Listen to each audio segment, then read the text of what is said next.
everyone. Welcome to the seminar. This is the first seminar in our Middle East seminar series, and I'm delighted to present our speaker, Professor Simon Mabon. Mabon or Mabon? Mabon. Mabon. Yeah. Okay. Have you never known?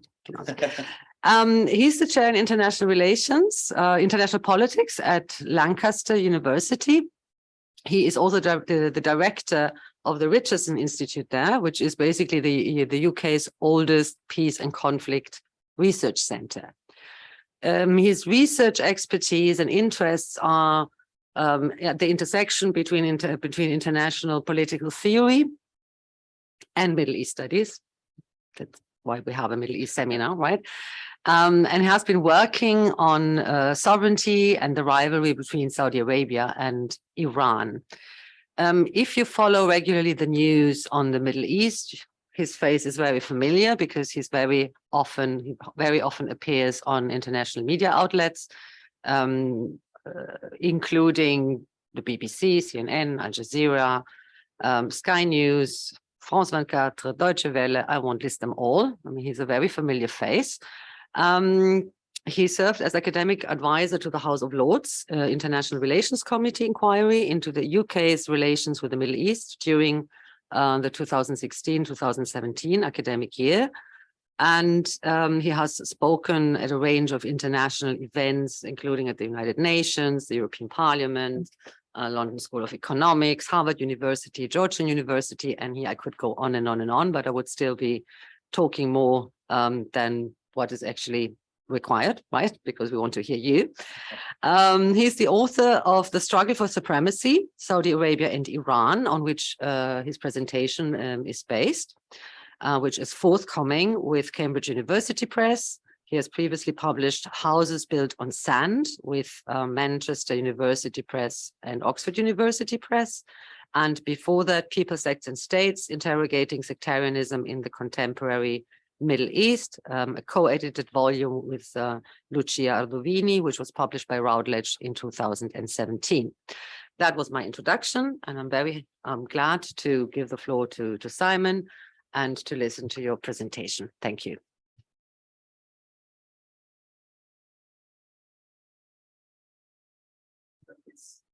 Perfect. Thank you so much for that really kind introduction. You have been very generous with your words and very generous to invite me over here. So thank you. It's a pleasure to be here. And I'm really looking forward to talking with you all today and picking up on some of the things that we've just been talking about in our chat. So very excited by all of this. I'm going to talk today about my forthcoming book, The Struggle for Supremacy. And the image that I put on the screen here is by an Egyptian artist. It's called Entangled. And I'm delighted that it's the front cover of my forthcoming book. I was talking with Mariam, who is this Egyptian artist, and I was telling her about what the book was about. And she asked if she could do something for it. She asked if she could try and visualize and capture some of the complexities and the intricacies of what was going on. And so I was telling her about it. And this is the image that she's come up with. And what she's done is she's taken a map of the Middle East. And I'm going to use the Middle East rather than any other label term that's being used, be it West Asia, Southwest Asia, and North Africa, just because of the people that I speak to in the region. When I ask this question, they identify as being from the Middle East. So I'm using their voice in talking about the Middle East. So just as a quick caveat. And so Mariam took the map of the Middle East and then she replicated it and reproduced it. And she drew 5 different maps, turned them upside down, flipped them. And she got the basis of this, which is where you see all the different lines. And then listening to me reflect on how Saudi Arabia and Iran try and develop relationships with actors across the region, she imposed different colors and different lines. And she's trying to capture this complex interplay of time, of space, of geography, of religion, culture, power, and most importantly, I think, people. And I think that's really important in the study of the Middle East, and it's really important in the study of the rivalry between the Saudis and the Iranians.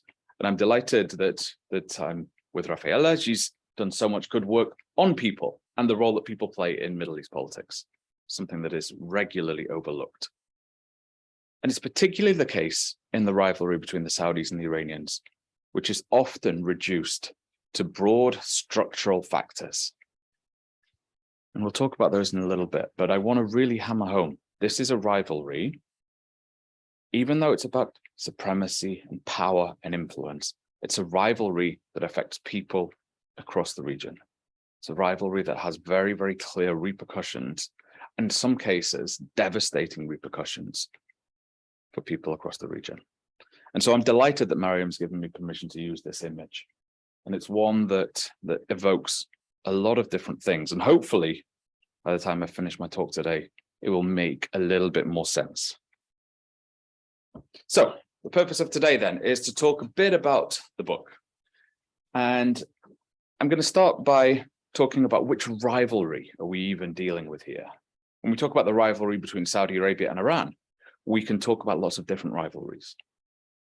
And in some cases, what we're doing is we're dealing with the interplay of all these different rivalries, the interconnection of lots of different rivalries, which makes it incredibly difficult to critically reflect on, and from that, to try and resolve. So then I'm going to look at the ways in which people understand the rivalry. And as I've said, this is often structural. It's often focused on the broad themes that people use to explain the way in which relations between these two states play out. I'm then going to offer a theoretical approach that will hopefully shed a bit of light on how to understand this before turning to two cases, the case of Bahrain and the case of Yemen, which I think offer two contrasting types of examples, the ways in which the rivalry between Riyadh and Tehran plays out. And that goes back to this sense of it playing out in different ways across space and across time, but also that it has a big impact on people. I should also say this image that is the backdrop is another piece of work from Mariam Mabrouk, and it's called Hanged. And again, I think this is a really powerful image that speaks to the interconnected nature of relations that are affecting Middle East politics and this rivalry between the Saudis and the Iranians more broadly.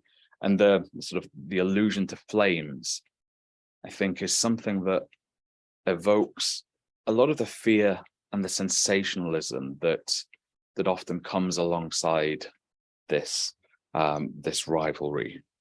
And I say that in the sense that in the 2016 State of the Union address, Barack Obama talked about the Middle East as a consequence, or the Middle East being shaped by ancient hatreds, pitting Sunni against Shia.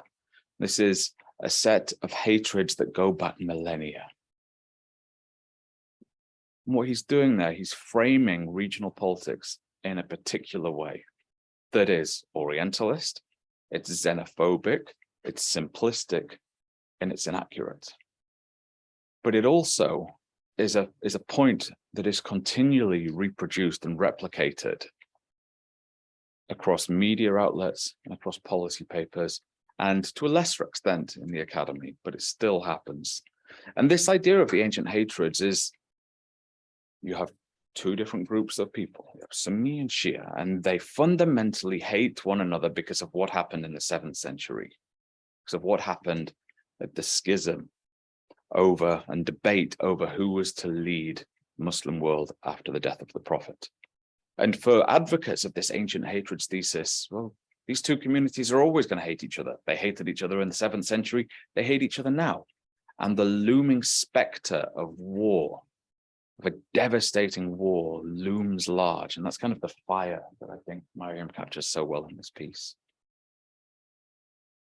Now, that's one conflict that some see taking place.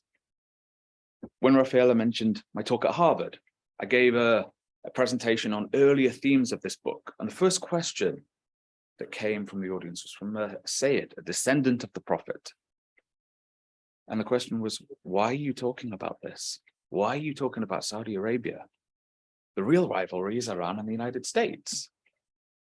Okay, can sort of see the logic, except in raising that question, the member of the audience immediately denies the agency of Saudi Arabia.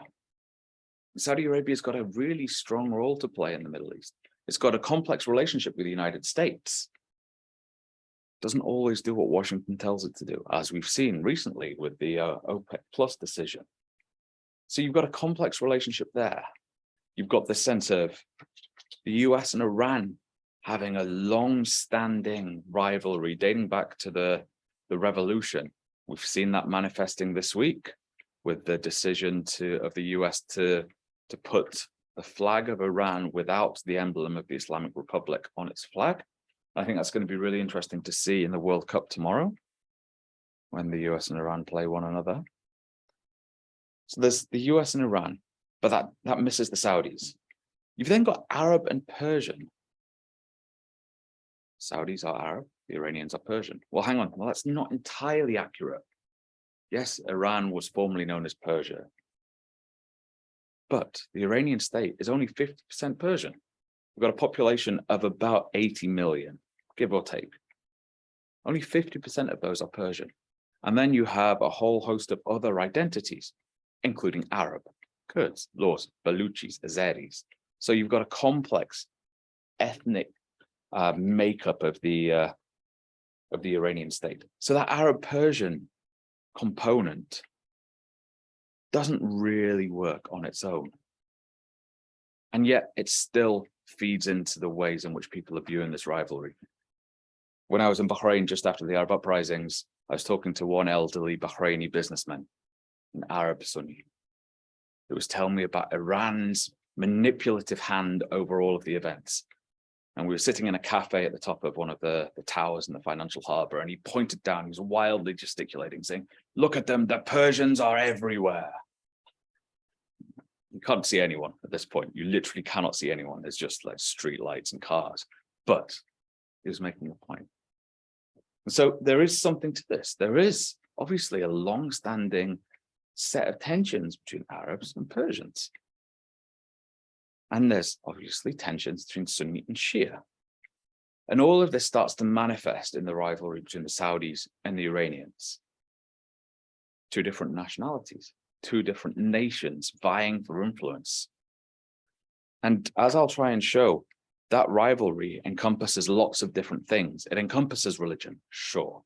It encompasses ethnicity. It encompasses power politics. It encompasses questions about the role of external powers. But to reduce it to one, I think is problematic. Well, why does it matter? Well, as we've seen, I think, post 2003, and some might reduce it earlier, the Saudis and the Iranians, particularly after the toppling of Saddam Hussein, have played a really key role in the Persian Gulf. And I'm saying Persian Gulf, but if I was in Riyadh or Manama, or Doha or Abu Dhabi, I would get heckled right now. It's not the Persian Gulf, it's the Arabian Gulf. Just as an aside. But the rivalry plays a key role in the Persian/Arabian Gulf and across the Middle East. You got these two states that have started to play an increasingly prominent role in political contestation, in conflict, and in efforts to shape the order of the region and of the wider Muslim world. So in part, there's a regional component. In part, there's a religious component. In part, there's a security component. But the rivalry and how it plays out has serious repercussions for the arrangement of all these different things. Now, how do people understand this rivalry? Well, historically, there have been three main approaches. One is to say, look, it's all about power. It's all about being able to impose your vision and to impose your view of how politics ought to be on the region. So it's straight realist power politics. Okay.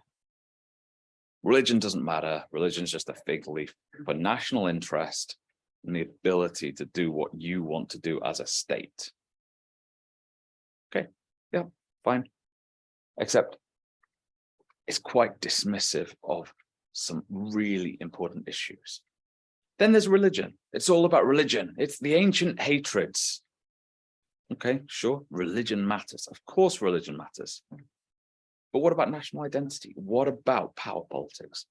What about broader efforts to impose order over the Westphalian states system, not the Ummah, but the state system?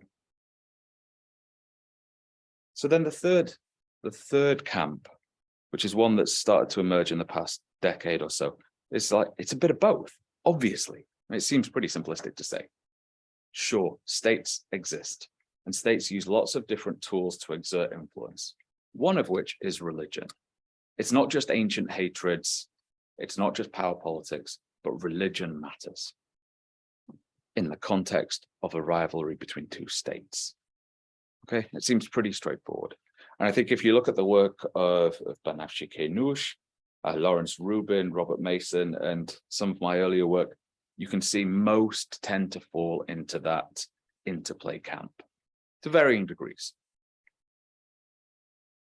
But one of the big gaps, and this is one of the gaps that I try to fill in the book, is that there's no one who has really looked at what the rivalry means for regional politics.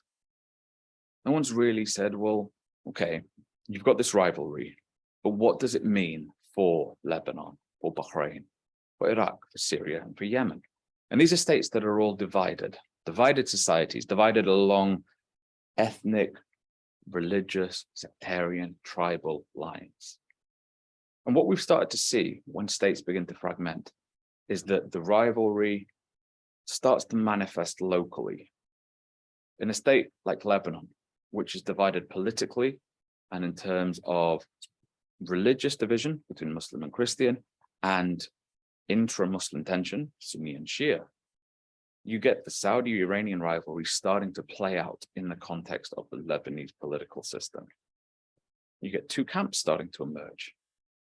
The March 8, March 14 camp, supported by external powers. And no one's really looked at how this rivalry plays out across these different sites, these different spaces, and how it affects people in different ways. Because what happens in Lebanon, where you have the rivalry playing out in the context of a political system, differs dramatically from what happens in Syria, where it plays out in the context of a war.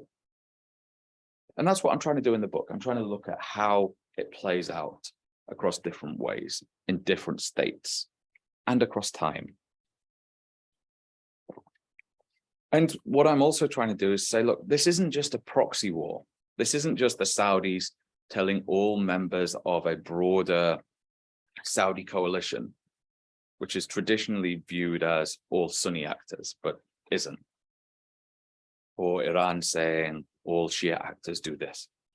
I'm trying to say, well, look, local actors have agency as well. That's how the Saudis and the Iranians are able to cultivate relations, because these local actors are able to try and position themselves as warranting importance. Okay? But how does that work? How is it that a particular political figure in Lebanon, for example, is able to cultivate support from Saudi Arabia? Well, for someone like Saad Hariri, who is a Sunni politician with close links to Saudi Arabia, it should be relatively easy. He draws on long-standing ties. He draws on his father's influence. He draws on his father's Saudi nationality. He draws on long-standing support from the Saudis to Hariri and his family. But for someone like Samir Jaja, who isn't Muslim, he's not Sunni, he's a Christian, how is he able to do it? Well, what people like Jaja and others are able to do is to project influence and to position themselves as being significant players in a particular field. Now, I'm not talking a grass field here. I'm not talking a field with hedges and cows and everything else that goes on in the field. I'm talking about fields as in the Bourdieusian sense. So Pierre Bourdieu is a French social theorist. Has anyone read Bourdieu? Yes, excellent. That makes it a little bit easier. So it also makes it, you're not taking questions. Okay. Well, I'll keep it simple. I think Bourdieu is a fascinating thinker who can give us some really valuable insight into looking at the interplay of identities and regional politics and local politics. And what I do in the book is I set out an approach that uses different types of capital and that capital playing out in fields. So by capital, essentially what I'm meaning is influence, okay? You can have different forms of capital. You can have economic capital, you can have social capital, political capital, cultural capital, religious capital, okay? And what that essentially means is that someone who possesses capital is able to exert influence over a particular field, right? This, for Bourdieu, would be a field.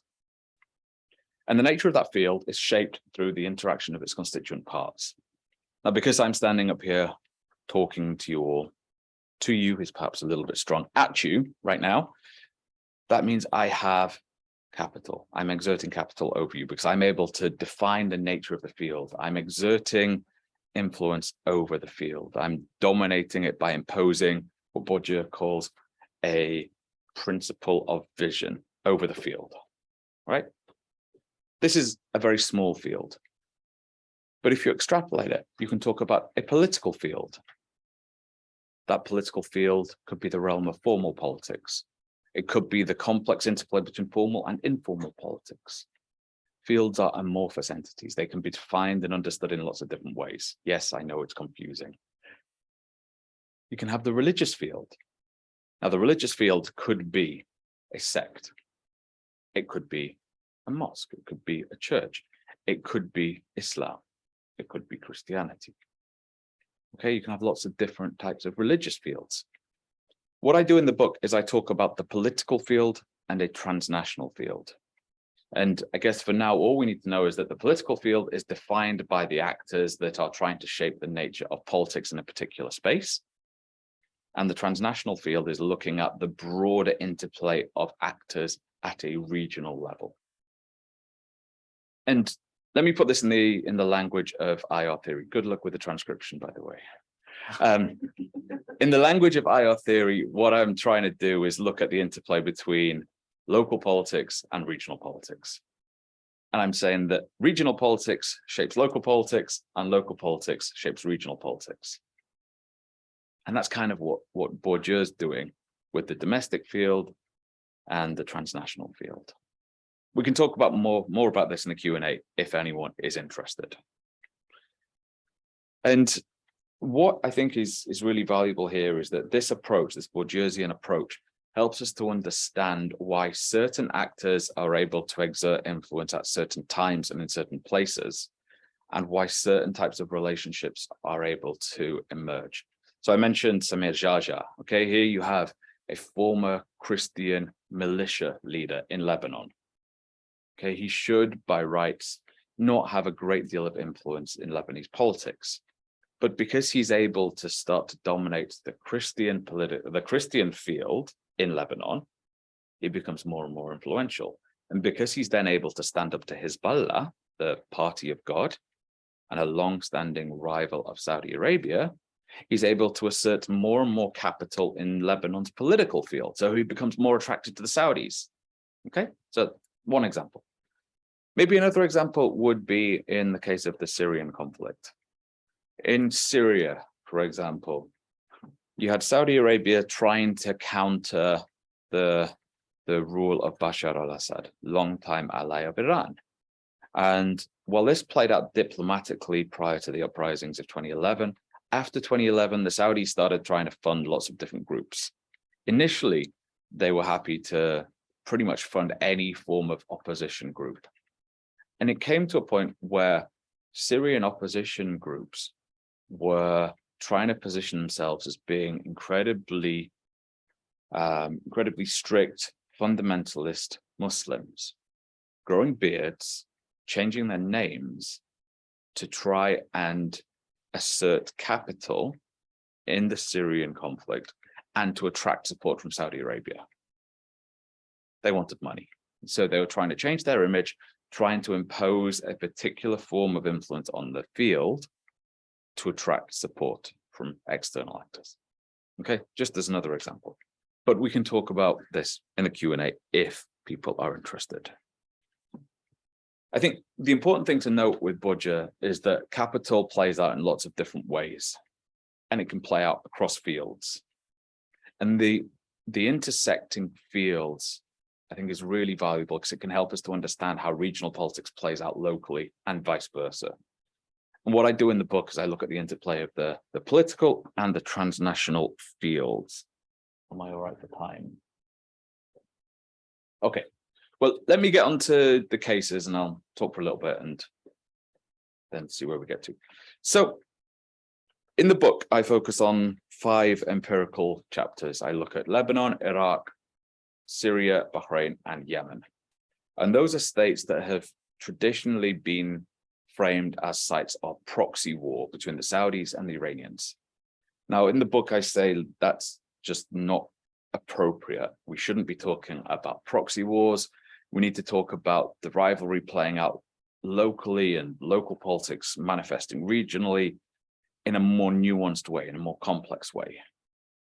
And I think the case of Bahrain and Yemen offer quite valuable insight into this. And so Bahrain, I think, is a fascinating way of looking at this rivalry. Bahrain is a tiny, tiny site of a state. It's got a population of less than 2 million. It's a state that has a large expatriate population. It's a state that is divided between a Sunni minority who rule and a Shia minority who have long been oppressed because of their perceived links with Iran. Now, Bahrain's Shia majority some of them have Persian ethnicity, Persian roots. Some of them are ethnically Arab, but they've all been framed as being Iranian fifth columnists, particularly after 2011. And that reflects the Saudi-supported effort to impose a principle of vision on Bahrain. And by that, I mean, in 2011, Bahrainis took to the streets. They were saying, not Sunni, not Shia, just Bahraini. They wanted change. They wanted political reform. They were sick and tired of the corruption of the Al Khalifa. They were sick and tired of the inertia, the absence of political reform. They were sick and tired of corruption. They wanted change. There was a lot of difference in what that change looked like, but they wanted change. And that was the Al Khalifa and the Saudis' biggest fear. They did not want democratic reform in Bahrain. For the Saudis, they feared that would do 2 things. One, it would bring an Iranian presence to the shores of the Arabian Peninsula, because Bahrain is 16 kilometers away from Saudi Arabia, and it's connected to the mainland by the King Fahd Causeway. And the second concern was that it was going to provoke the Saudi Shia in the eastern province, 16 kilometers away from Bahrain, to demand political reform as well. So there were 2 big issues playing out here. And so what the Al Khalifa did, they wanted to hold power. They didn't want to be overthrown. They didn't want to give in to demands for political reform. They thought, we will decimate the protest movement. We will eviscerate it. And so they did what they have done traditionally over the 20th century and into the 21st. They sought to impose a form of divide and rule. They sought to impose their principle of vision over Bahrain's political field, which is to say, they sought to say, this is all about sectarianism.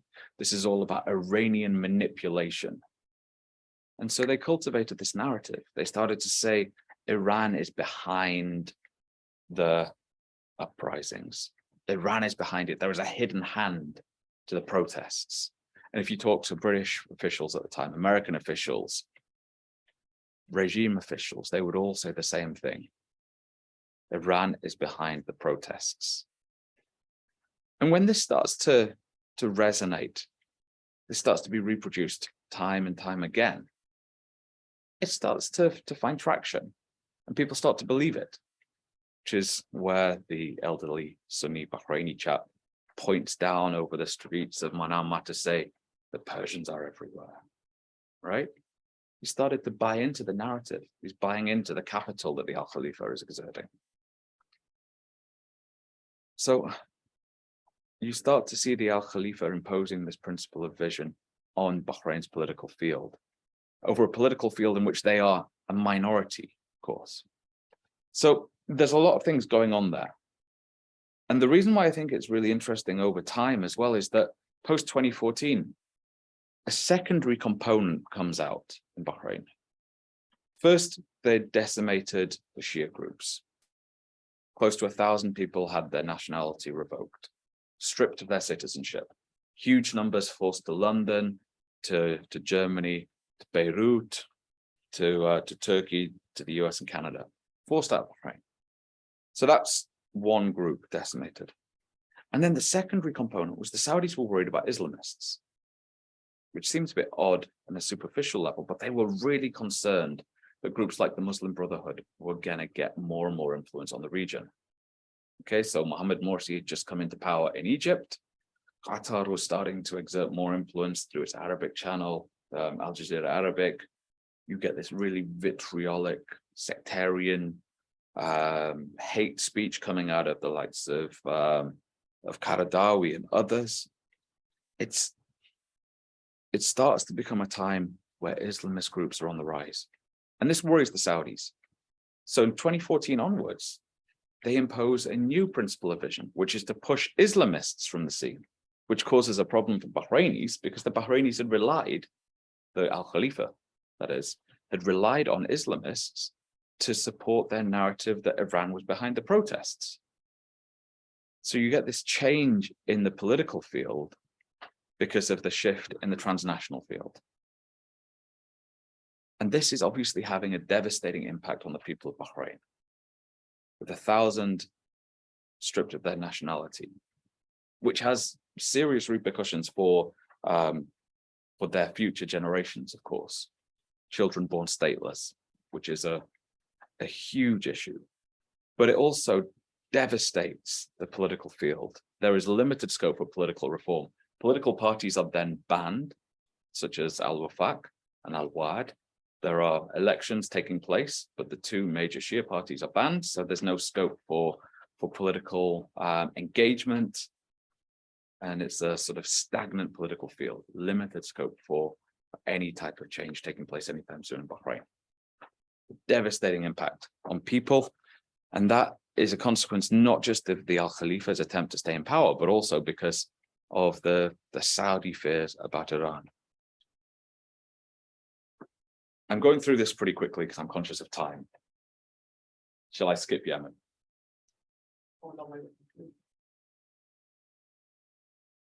How? I'll do it in less than 5 minutes. Yeah? Okay. So similar things play out in Yemen. The Saudis are very concerned about rising Iranian influence on the Arabian Peninsula. Okay. And this Yemen, I think, is a fascinating case because it's a state that was forged out of two different political projects in the early 90s. There was unification of North Yemen and the Republic of Yemen, forged together.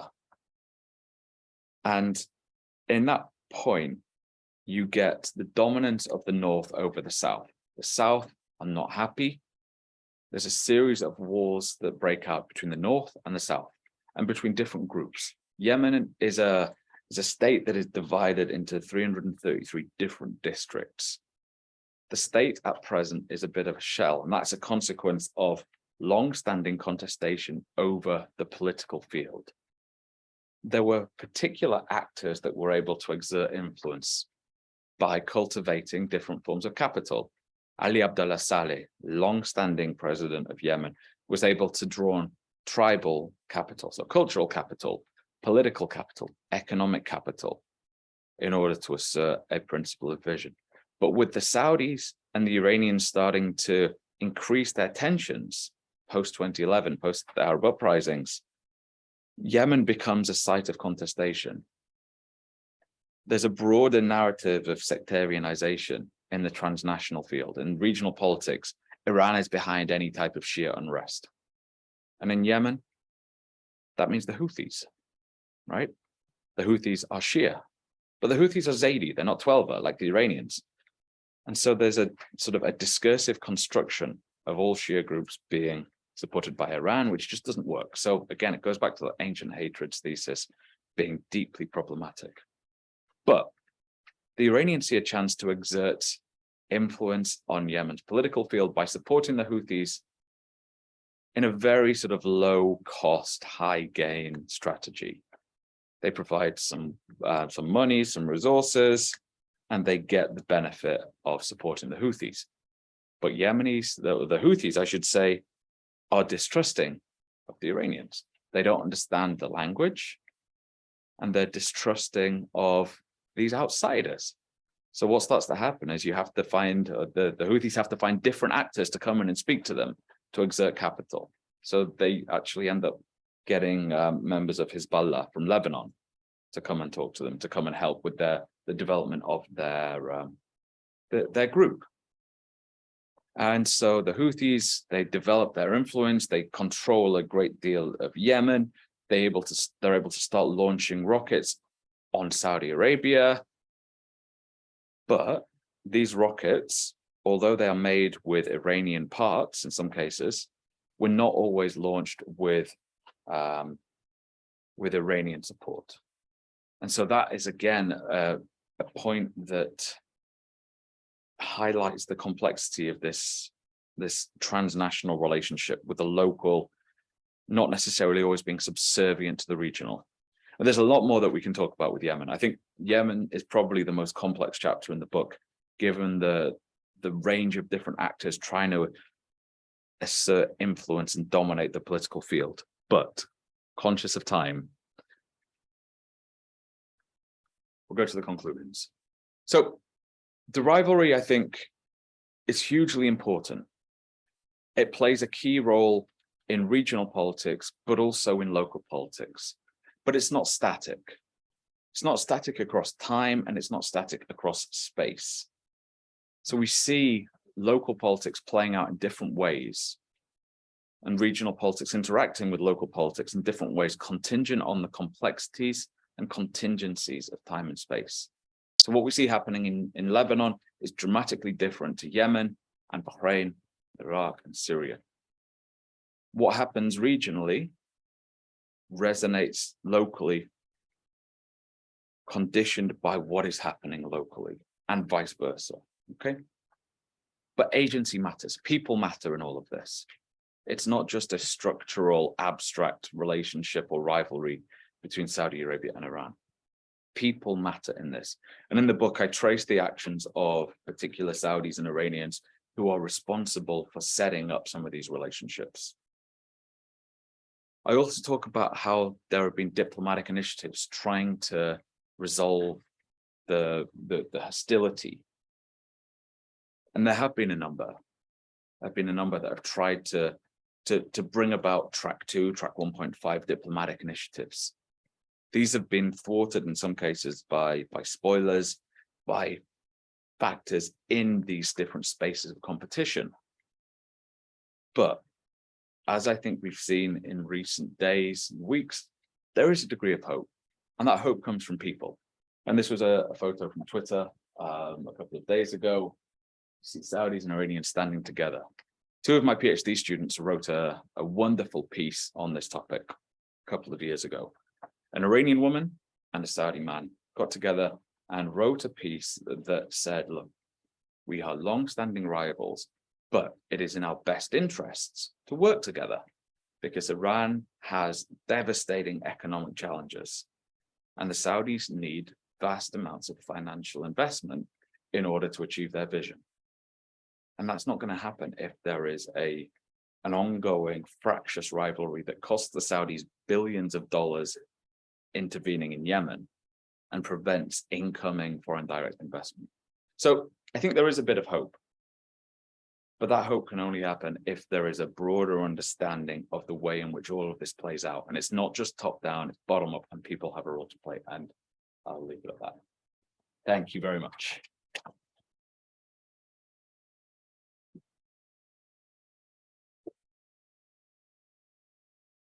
Thank you very much for a fascinating talk, and I really look forward to reading the book.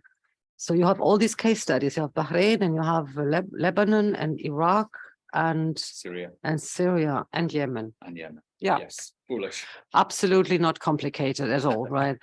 I think what is also very, very interesting is exactly what you mentioned, that when we look at the Middle East today, this interconnection between the domestic politics and regional politics, and the way that they this interplay plays out in very different ways according to different moments in time, but also according to different regional and domestic settings, right? And I think that this is very, very welcome to consider Middle East politics from this perspective, and also, as you were saying, also to consider agency, and not just agency in the sense of the leader of the Muslim world against the leader of something else, right? But also to look.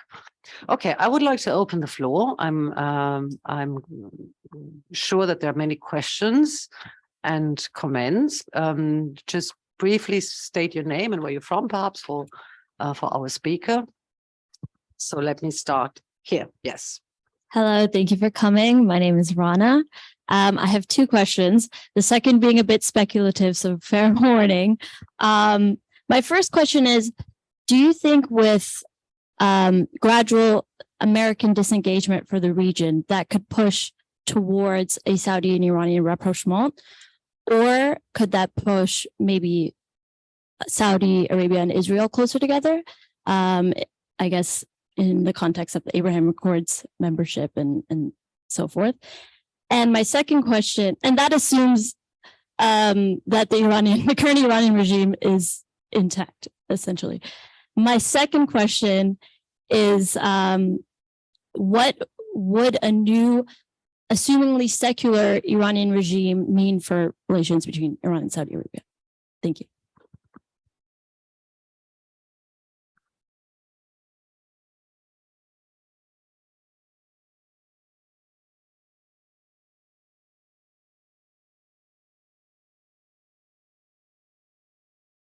Thank you. My name is Patrick. I'm from Luxembourg. I was just wondering, how do you evaluate the role of Turkey in this conflict? Does it play a role? Does it take sides, or is it just not a factor at all? I don't know.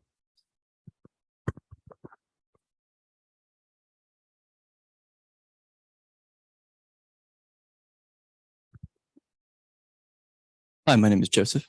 My question was essentially your second question, but I'm wondering, a sub question of that question is what is Saudi Arabia's current attitudes towards the protests in Iran, if there has been a formed narrative in Saudi Arabia so far?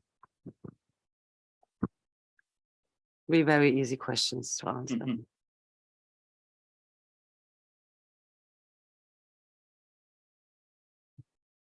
Yeah, nice and straightforward.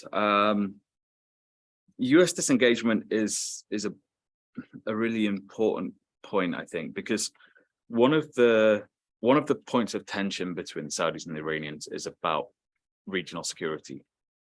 The Saudis had long relied on the US to guarantee their security because historically they haven't been a very strong military power, and the Iranians think that regional politics, regional security should be secured through the interplay of local actors, like actors in the Gulf. And so a US disengagement could open up opportunities. But the Iranians would say, we only want to rely on actors in the region. The Saudis, I don't think they're in a position to say, we can do it on our own just yet. So I think they would try and find an external backer. It won't be Israel yet.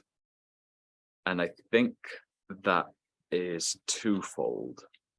One, and the easy one, is the Saudis don't want to give that big symbolic win to Biden. Either they're not fans, obviously. They don't want to give it to Biden. And two, the more complex one is normalizing with Israel is a bigger deal for the Saudis than it is for pretty much any other Arab Muslim state because of their position as the protectors of the two holy places. So it's a big deal. It's a big deal politically. It's a big deal in terms of their broader responsibilities within Islam. If you want to know more about that, I did a podcast discussion with a Saudi scholar and an Israeli scholar, and it was fascinating to hear their various points of view on this. And I think there was a general consensus. I don't think it's a particularly controversial answer for me to say it's not going to happen under Biden for sure, and it's not going to happen anytime soon because of the Ummah. Then the second, secular Iranian regime, that's another really interesting one. And it's not as speculative as you might think, because if we look at what Saudi-Iranian relations were like before the Islamic Republic, so pre-79, they were really interesting. They worked quite closely together. They were part of a broader US effort to impose order on the region, but they weren't always the best of friends. They had points of tension, points of friction, and they were, even though the Shah was not a religious man, as people who know about the Shah can tell you, those points of tension were about religion. They were about the treatment of Shia Muslims in the kingdom and Shia Muslims who were making Hajj. So I think there is a sense that a secular Iranian regime would obviously work better with the Saudis, but because of the importance traditionally of Shia Islam within Iran, there would still be a concern about the treatment of Shia Muslims. Now, in modern day Saudi Arabia, the treatment of Shia Muslims has changed, particularly under MBS. So that might be a slightly different issue. And that's where we start getting into the realm of the speculative. But history has shown us that they can work together. And Banafsheh Keynoush's book on this is really, really great. She does a lot of work on that particular time period. I've written something and I can't read my writing. Oh, narratives about protests. They've been careful. They've been really careful because obviously there's the formal diplomatic point that everyone bar the Americans seems to be trying to tread very, very delicately. Unofficially, I think they're pro-protest, but to some extent that is being conditioned by ongoing diplomatic initiatives. And there are ongoing diplomatic initiatives trying to build bridges and facilitate our rapprochement. So it's a tricky one. It's that difficult balance. The Saudis don't like the Iranian regime. They'd rather have a secular regime, but they also don't want to have conflict. So on the one hand, regime change could be a benefit, but on the other hand, you could have a diplomatic breakthrough. So balancing that is tricky. Turkey is a key actor in a lot of this, but it's not in the book. I think it was probably a bridge too far, but I think Turkey's position as sort of historically one of the key actors, if not the key actor in the Muslim world, means that it's got a lot of religious capital. And Erdogan's trying to reposition himself and reposition Turkey as a key player. I don't think they've quite managed it yet. They've tried to cultivate this non-Saudi Sunni alliance with Qatar, but I don't think it's quite in place yet. I don't think they've quite got to the point where they're able to challenge the Saudi position. And they've got all manner of issues at home at present, economically, Kurdish questions, ongoing questions about relations with Syria, ongoing concerns about what they should be doing in Syria, Gulenist tensions. Yeah, there's all manner of issues affecting Turkey right now that are stopping them from reaching that that level of regional power if they indeed want to get to that point.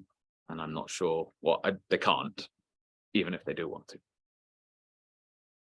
But good question.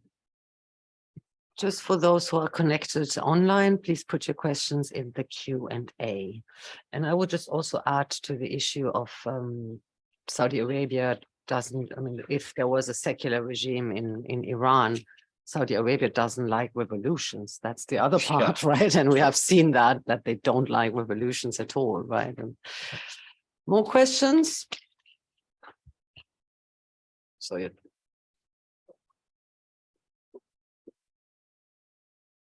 Oh, thank you. Veronica Angel is my name. I'm wondering about state capacity. So if there is also a question that we try to figure out when looking at the region is to see to which extent these states have any chance of being depersonalized at a level that could also anticipate some of these problems related to corruption, revolutions, and so on. So if you could give us, and not for, I understand it's probably case by case here, but when it comes to building depersonalized state capacities, is this something that is happening? And also, to what extent is it connected to religion? Is it even possible?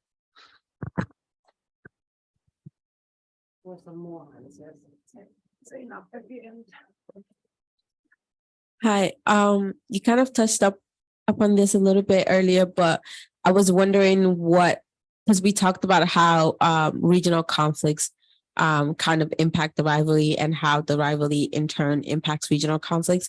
I was wondering how the conflict impacts what influences it have, like in terms of relations in the region with the West, and in turn, if Western influence in any way, shape, or form impacts the rivalry in any way. Take one more question. Hi, thank you.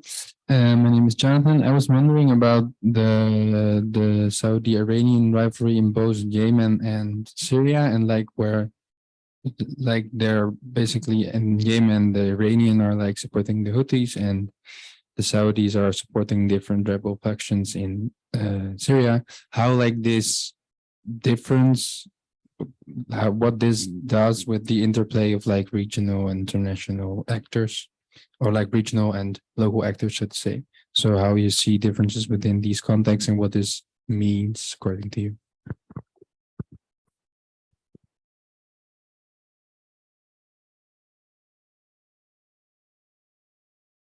Next one.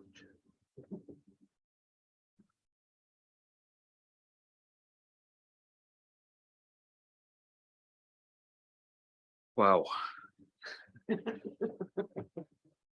Trying to think, I'll start with the easy one, and I don't know what the easy one is there. Okay, state capacity and depersonalized sort of state building. I think that's a really important point. I'm thinking, and I don't think any of them are at the point of depersonalizing right now. I think if you look at Yemen, there is no state. There's the shadow of a state, but there is no state. And the big concern is trying to stop a conflict and trying to stop a devastating humanitarian disaster, right? The UN described it as the biggest humanitarian catastrophe since the Second World War. And that was a few years ago, and nothing's changed apart from COVID, which has just exacerbated everything. And then in Lebanon, it's the Thawra has tried to move beyond the sort of the role of elites, the role of the Zuwama, these warlords that embedded themselves in the political process. But despite the chant of all of them means all of them, trying to get rid of the sort of the sectarian elites, it's not happened. So efforts to get rid of, revolutionary efforts to get rid of these sort of personal elite leaders have failed in Lebanon. It's failed largely in Iraq. There's a stalemate in Iraq. In Syria, again, it's failed. And in some ways, I wonder if this is better looked at through questions of sovereign power rather than state capacity. Because if we're looking at sovereign power and the way in which sovereign power operates, we can see that the nature of the state doesn't really matter. If there is an individual able to exert sovereign power and deploy the sort of the machineries of the state, then that's what really counts, and be damned about people. And I think that's what we've seen in Syria. It's what we saw in Bahrain. It's what we've seen in Iraq across decades. It's what we've seen in Yemen. And sadly, I think that's what we're seeing right now, because there's no real civil society to put pressure on political elites to move beyond the personal. Maybe I'm trying to think of an example of in the region where the sort of the cult of personality is yesterday's news, and maybe Oman, because Sultan Haytham doesn't have the same social capital that Sultan Qaboos does yet. Israel? Well, yeah, enough said. So I think that's a really, really good question. But I think sadly it's just not happening. Western impact on the rivalry, again, really good question. I think because of the politically charged nature of quote unquote the West in the eyes of Iran, it will have an impact. If America does something, it prompts protests in Iran and elsewhere. There's obviously the lazy greater and lesser Satan accusation leveled at the US and the UK, which of course has some grounds. There are good reasons why there would be a lot of unpopularity and why the US and the UK are not popular at all in Iran. And that's one of the challenges when the Saudis have got such, or historically had such close relations with those two actors. It adds an additional layer of complexity to a rivalry that's already pretty messy, pretty complex. So I think untangling all of that is kind of important. Maybe US disengagement from the region can go some way to doing that. But then you've got to deal with decades of support that have exacerbated grievance, entrenched frustrations and issues. It's sort of going into the realm of peace building and trust building after you've had traumatic relations with actors, and yeah, it's messy. And then difference in context in Yemen and Syria. I don't know if I've got this right, so forgive me if I've got this wrong. But what I think is useful here is that in looking at these cases, we start to get a sense of what's driving the Saudis and the Iranians. It's sort of, in the conclusions, I try and extrapolate lessons from these different cases to try and get towards a broader foreign policy or vision or political vision. And this goes to a point that we're working on in the book that we're contributing to together, which deals with order. And I think by taking lessons from each of these 5 different cases, I'm able to point to 2 different visions of regional order.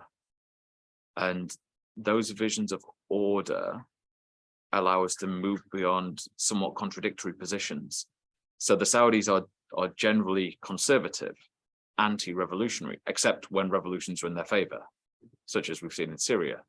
And in Iran, you have a revolutionary state, a state that is anti-status quo, except when the status quo is in its favor.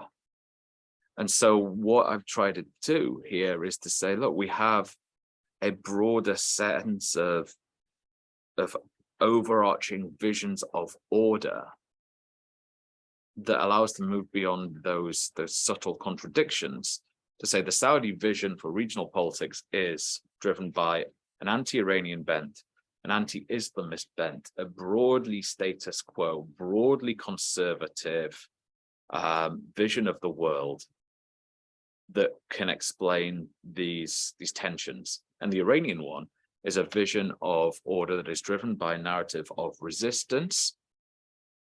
And that narrative of resistance and anti-status quo, anti-oppression, anti-Israel sort of allows them to create support for actors that are themselves engaging in acts of oppression. Does that answer your question? No, sort of. Okay. You know what? I'm going to take it. I'm going to take that as a win.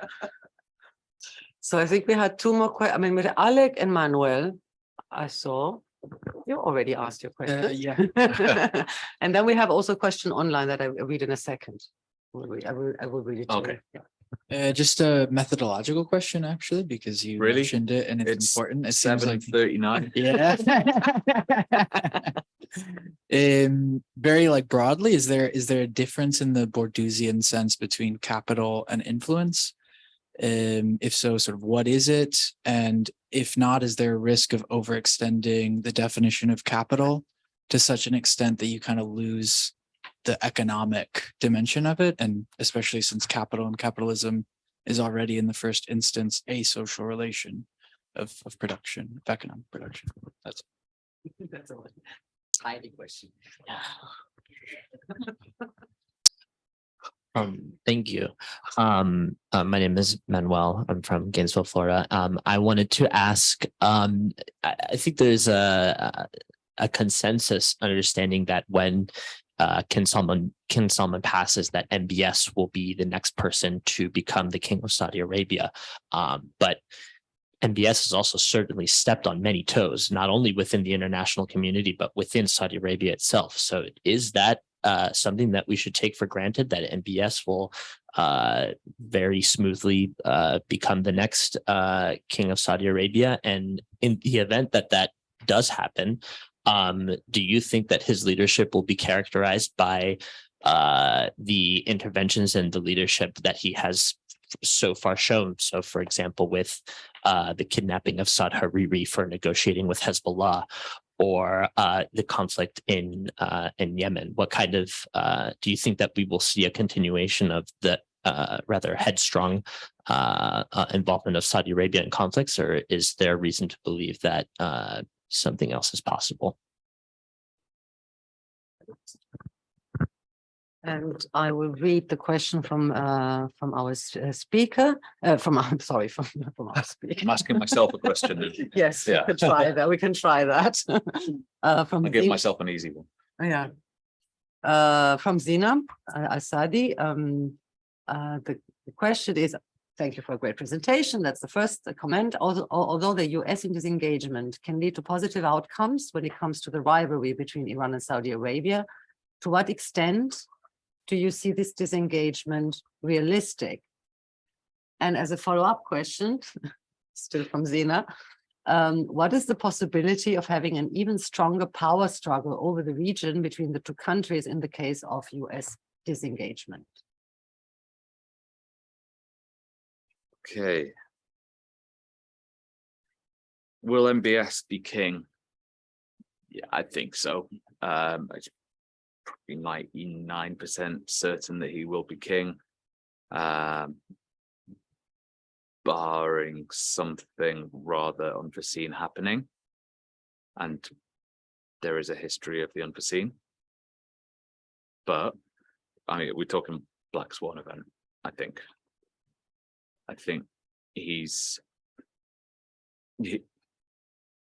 rearranged the organization of key portfolios, distributed it to key supporters, pretty much engaged in a process of coup proofing to ensure he's got that smooth transition. So we are talking black swan. I'm not going to say it what that black swan would be, but I'm sure you can use your imagination. Chances are he will be king. And how will he behave? He's young. He's younger than me. He's learning on the job. I would hope that he has been influenced by the elder statesmen in the family.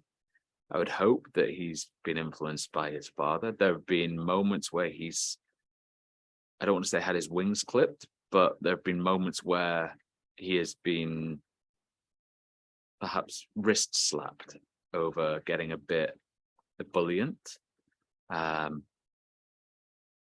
So I would imagine there will be a little bit of a more restrained manner, but he's got a clear vision of how he sees the world. And the question is, to what extent does that vision of how he sees the world impact on his ability to achieve the future that he sees for Saudi Arabia? And I think we saw that come to a head with the killing of Khashoggi, because MBS saw the future of Saudi Arabia reliant and contingent on huge amounts of foreign direct investment, the Davos in the desert type summits that didn't achieve what he wanted to achieve because of his enacting his vision of, or following his vision of what he sees the world to be. So I think that's the tension. To what extent can he achieve the domestic vision for Saudi while still following his vision for regional politics? If he thinks that the former is curtailed by the latter, then we'll see a more restrained international behavior. Because I think his vision of reform for the kingdom and trying to achieve the future that he's talked about is more important to him, I think. And talking to Saudis, they would agree, I think. Or from my conversations with Saudis that I know, they would agree. But it's a little speculative. Is US disengagement realistic? You can see what I'm doing here. I'm avoiding a certain question in there. How long have we got? Oh,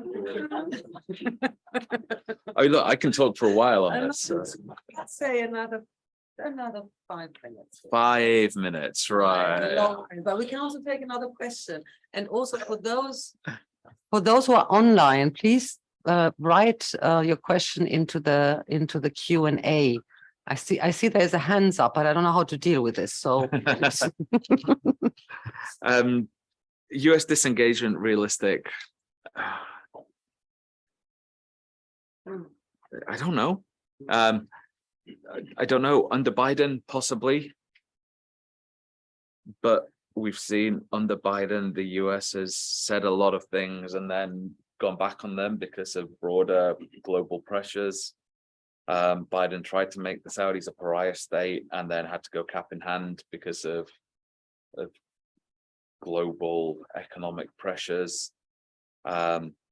If we see a Trump presidency, God forbid, then no, I don't think we will see a US disengagement. I don't think we will see a US disengagement if there is a Republican president. There may well be one if there's a disengagement if we see a particularly radical Democrat. But I think what we'll see is maybe a long, slow goodbye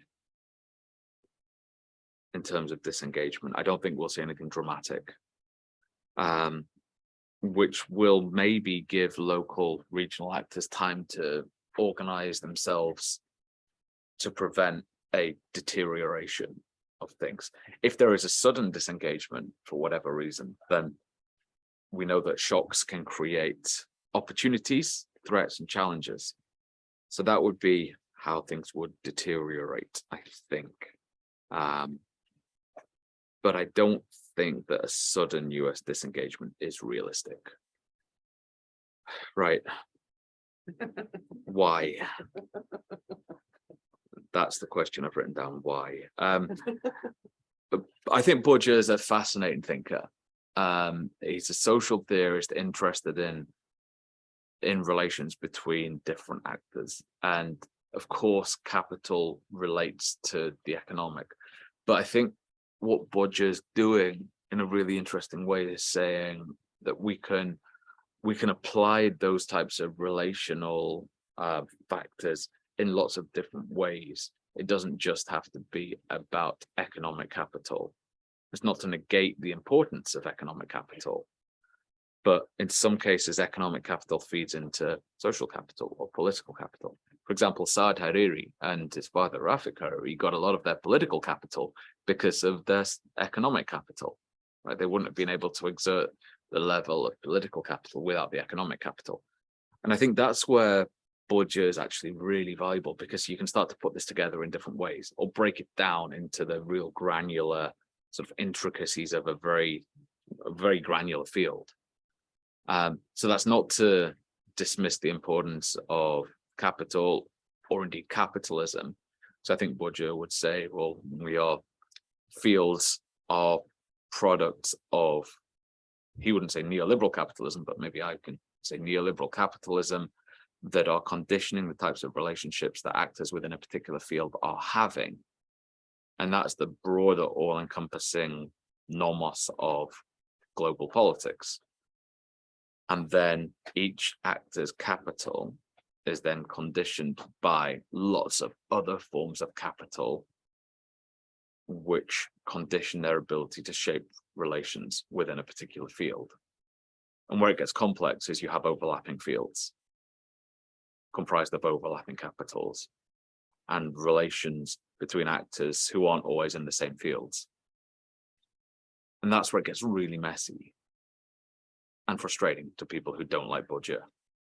But I think there is merit to it. And methodologically, there's a lot, I think, to like about what Bodger is doing. And if you're not convinced by my Bodgersian approach, have a look at Toby Dodge. He's done some really interesting work on Bodger in Iraq. So that, yeah, I'm just not going to ask you. Yeah, good, it's done. Yeah. Methodology questions are always the ones, that are always the tricky ones. Goes for students, goes for professors, goes for everyone. Okay, so I think we can draw to a close. I don't see any question from online participants, except for the raised hand that I said I don't know how to deal with it. So thank you very much for providing a nuanced perspective on the Saudi-Iranian rivalry, which I think is very much needed. Also, personally, I think that the approach of Bourdieu does allow this nuanced consideration. So I'm helping here. Thank you. And also, in particular, I really look forward to reading the book. When is it? When will it be coming out? March. Okay. I love the cover, by the way. I think it's fantastic. Thank you. And also thank you for giving a talk that gives, also at the end, gave a little bit of hope, which doesn't happen very often when you deal with the Middle East. So please join me in thanking Professor Mabon for his talk.